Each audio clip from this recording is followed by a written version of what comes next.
Pemirsa, masih bersama saya Rahayu Jopar dan berikut kembali kami sampaikan berita Mataram hari ini. Tiba di Bandara Bizam, puluhan jemaah haji lansia dilarikan ke rumah sakit karena kelelahan.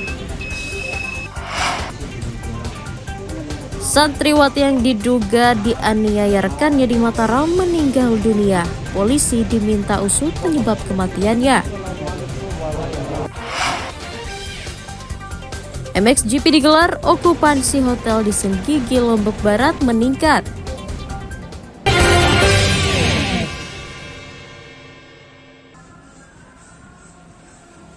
Badan Pengawas Pemilu Kabupaten Lombok Barat mengawasi pencocokan dan pemutakhiran data pemilih yang digelar KPU menjelang Pilkada 2024. Dari temuan di sejumlah wilayah, Bawaslu mendapati puluhan data pemilih tetap belum tercoklit. Bawaslu juga menemukan warga meninggal atau pindah alamat masih tercatat dalam DPT.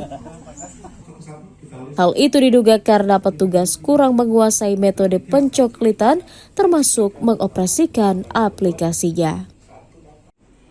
Bawaslu masih menyelidiki jumlah data pemilih yang bermasalah. Itu ada banyak sekali temuan kami dalam pengawasan pencocokan dan penelitian ini. Misal DP4 hasil sinkronisasi ini memang tidak sinkron. Artinya data dari desa yang satu dia tidak sama. Ada yang dulu di pemilu 2024 dia dapat memilih, di DP4 hasil sinkronisasi ini dia tidak ada namanya. Nah, ada yang kami temukan di situ.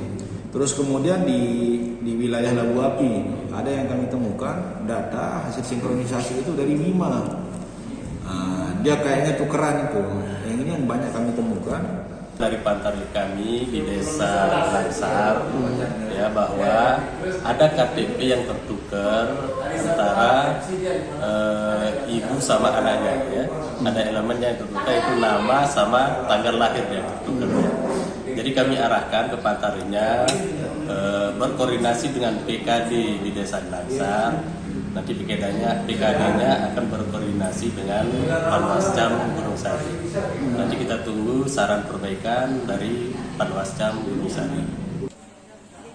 Pengawasan pencocokan dan penelitian data pemilih dilakukan Bawaslu untuk meningkatkan akurasi data pemilih untuk menciptakan pilkada yang berintegritas dan bermartabat. Hairul Amri melaporkan dari Kabupaten Lombok Barat.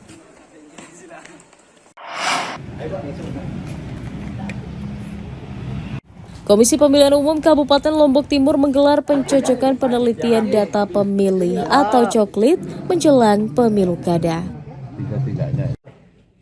Coklit menyasar seluruh lapisan masyarakat mulai warga biasa hingga tokoh masyarakat.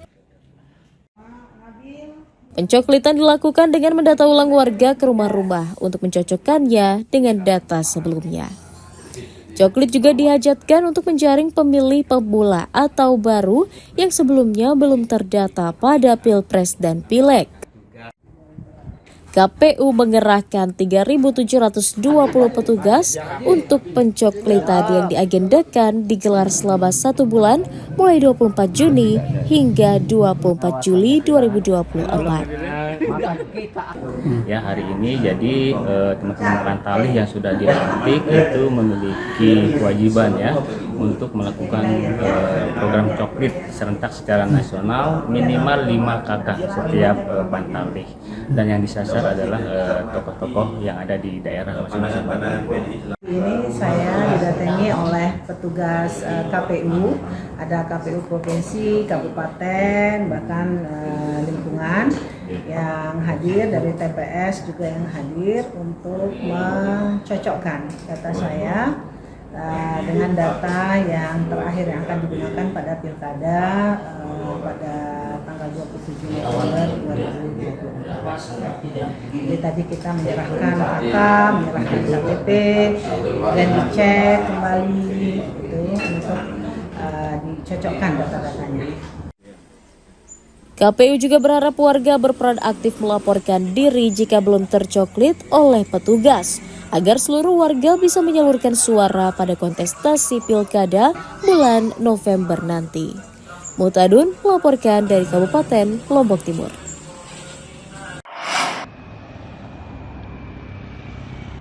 Pembangunan kawasan industri hasil tembakau atau KIHT di Desa Barbali, Kecamatan Batu Kliang, Kabupaten Lombok Tengah disorot anggota DPRD setempat. Hal itu karena bangunan yang menghabiskan anggaran 4 miliar tersebut belum difungsikan dan dibiarkan mangkrak. Bangunan yang dihajatkan sebagai lokasi pengolahan tembakau kini kondisinya tidak terurus dan mengalami kerusakan di sejumlah bagian. Legislator juga menyoal lokasi pembangunan KIHT yang jauh dari wilayah penghasil tembakau sehingga dikhawatirkan tidak bisa dimanfaatkan optimal oleh petani. Terkait dengan itu, teman-teman bangga memberikan masukan kepada pemerintah daerah supaya pembangunan yang terkait dengan apa yang dipertanyakan oleh teman-teman ini supaya sesuai ya tempatnya. Kalau memang di sana sumpama salah satu kecamatan bisa memproduksi tembakau di sanalah tempat terlalu jauh tidak ya, supaya kita harapkan perencanaan betul-betul ya, sesuai dengan apa yang kita harapkan.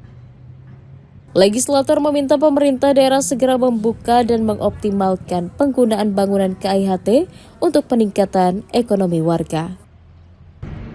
Lukmanul Hakim melaporkan dari Kabupaten Lombok Tengah.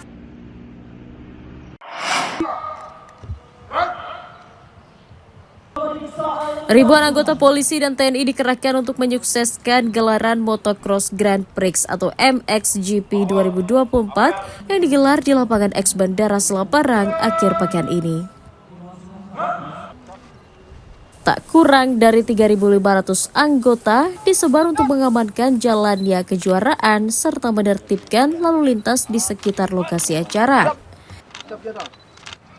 Mereka dilibatkan dalam 2 seri kejuaraan, yakni seri pertama pada tanggal 28 hingga 30 Juni dan seri kedua pada tanggal 5 hingga 7 Juli 2024. Pelaksanaan MXGP diharapkan mendatangkan manfaat ekonomi bagi warga lokal dan wisatawan. Jadi pengamanan ini ya dengan maksud ya kita bekerja sama stakeholder, promotor, termasuk juga TNI, Polri, warga masyarakat ini untuk memeriahkan event internasional ini ya dengan baik. Karena apa? Ini juga merupakan ajang di samping olahraga dan juga ajang pariwisata, memberikan pintu lebar ya bagi Provinsi Nusa Tenggara Barat untuk mengembangkan ya sektor pariwisata. Kapolda juga berharap pelaksanaan kejuaraan berkelas dunia menjadi jembatan untuk memperkenalkan potensi wisata daerah agar dikenal di dunia internasional. Awaludin melaporkan dari Kota Mataram.